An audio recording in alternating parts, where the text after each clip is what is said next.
Welcome back, my friends. I'm Liz Jolley, and this is episode 112 of the Great Leader, Great Mom podcast. And today we're digging in deeper into tough conversations. We're going to talk about the fundamental question, why do we call tough conversations tough? Because most of the time, the words themselves are actually pretty simple, right? You can say the words, I need more help. The deadline is not realistic. I'm not available for that. The sentences aren't the hard part of the conversation. The hard part of the conversation is everything we attach to the conversation. We don't just want to say the words, we want the other person to understand, to agree with us, to apologize, to appreciate us, and to see how much we're carrying, like the load at the house. We want them to respond in a certain way that, if you get down to it, is all about making us feel much better. And that is a massive amount of pressure to put on one conversation. So no wonder we call them tough. So let's think about a conversation sitting in your brain right now that's going on in your life. Maybe it's with your boss or your coworker or your partner or your teenager. You know you want to say something, but right behind that thought comes this wave of dread. So what happens? A lot of us don't say anything. We just wait. We rehearse it in the shower. It may keep you up at night. We replay it in the car. Maybe we talk to ourselves about it in the car. We write and text and maybe delete it. We tell ourselves, you just need to find the right words.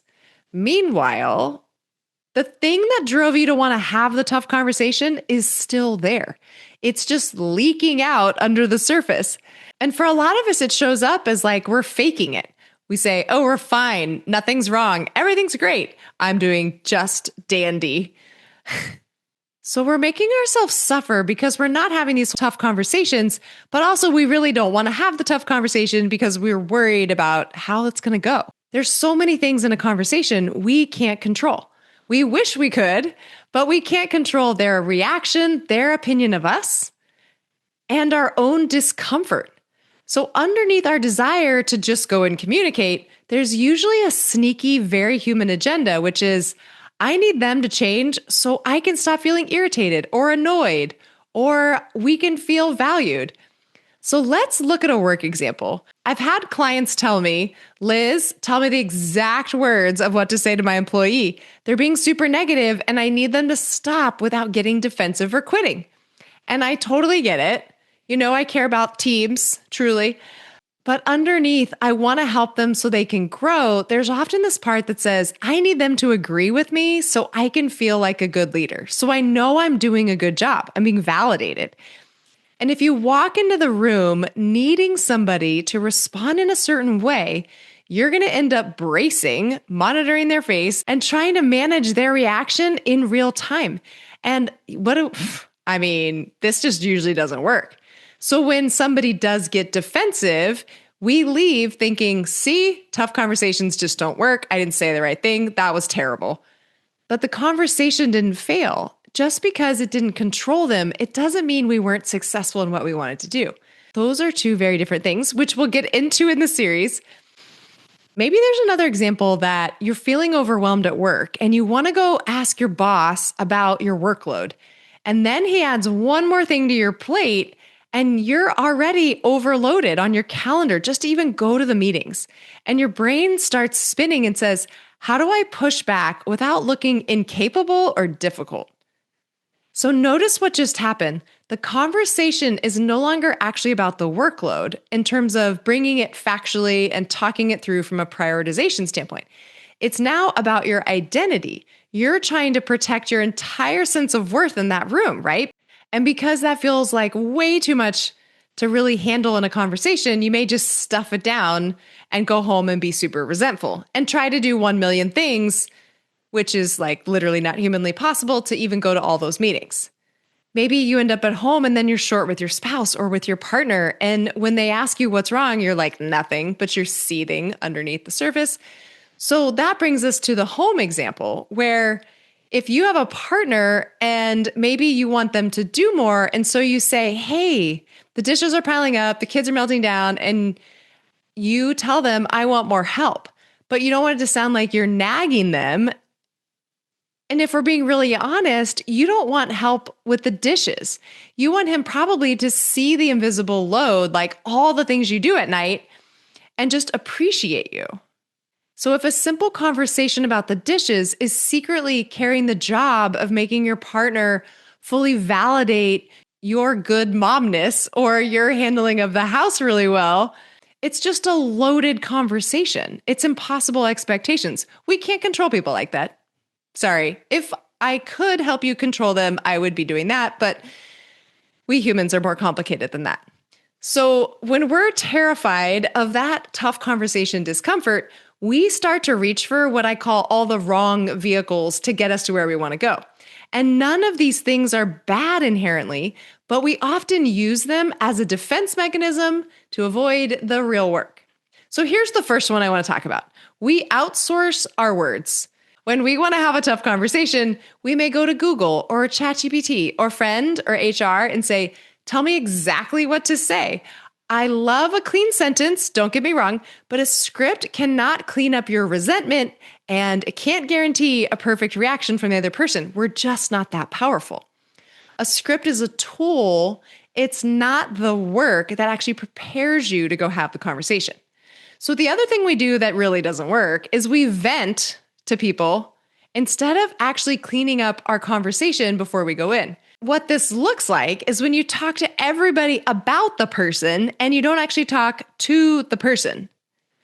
You're talking to your sister or your best friend or the poor mom next to you at the soccer game or your spouse about everything that happened at work or your coworkers about your boss.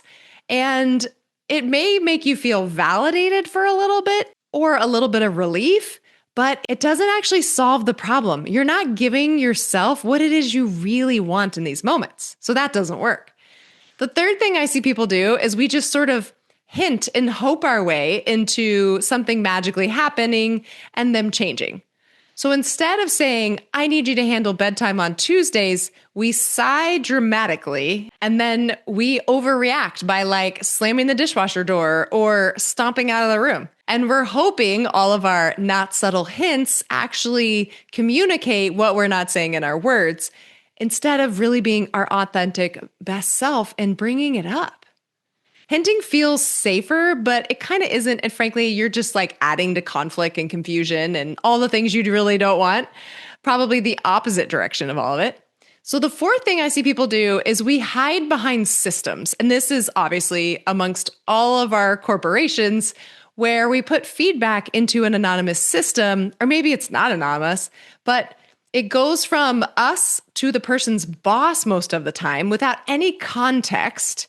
And most of the time that feedback is very vague, as we've talked about in a couple of episodes ago, so not helpful. And we're hoping that, you know what, I'll feel a lot more comfortable if I can just like type it in anonymously or where I don't have to explain myself and actually look somebody in the eye. And it doesn't actually help change anybody. We hope that like magically the boss will read the feedback about their person and then change them, which just doesn't work because they don't have the context. They don't know. And so while it may feel slightly more comfortable, it's not really truly the best way to have the conversation that really addresses what it is you're after. The fifth thing I see people do is we spend so much time over preparing and like mulling it over, we explode. So we may write an email and delete it, rewrite it later, decide on Friday that it isn't the right day. Monday is not the right day either. And then 3 months pass and the pressure's built up and we're just like ready to explode. So like one little thing happens and we kind of snap maybe. And then we call it honestly, like I just spoke my mind. But honestly, without self-awareness, it's just a wrecking ball, not helpful. So here's the solution. Grounded conversations, which is where I want all of us to shift to from tough conversations, they are not about dumping or proving your side of the story or forcing someone to finally understand you. A grounded conversation begins before you even open your mouth, when you stop and trade in your agenda for a clean reason to go speak. You got to clean up your own side, your own brain. Instead of saying, I need my boss to stop giving me work so I can stop feeling panicked, try the cleaner reason, which is, I want to clarify the priorities so we're aligned on what's realistic here. And he can actually understand all the context that goes with this list. because he probably doesn't know. Instead of, I want my partner to see everything I do and feel bad about it and then apologize, the better reason would be, I want to ask for a new agreement at night and stop silently carrying all the resentment. A new reason might be, I want to bring this up and talk about how I want to share this load. What can we do? How can you help out? Not from a place of resentment, but from a clean emotion, which we'll talk about next week. The clean reason doesn't require the other person to have a perfect response. It doesn't. You have to hold space for their response. It puts you back in your lane. I love the Byron Katie quote that says, there's 3 types of business. There's your business, my business, and God's business. And a lot of times we're spending all our time in other people's business or God's business or the universe, whatever you want to call it. And we have no control there. So we need to do our part. And that is to clean up our reasons as to why we want to have the conversation. Get honest about why am I calling this tough? What do I wish would magically change in all of this? And then we're going to get specific, tell the truth with kindness to the person, not to go talk about them. And then we want to have our back afterward and hold space for whatever their response is. Their part is theirs. They may get defensive. They may need more time to process. They may literally never change, but you can still be grounded in any room, no matter what is happening. And you can be your authentic, true self. You don't need another person to respond perfectly for you to live truthfully.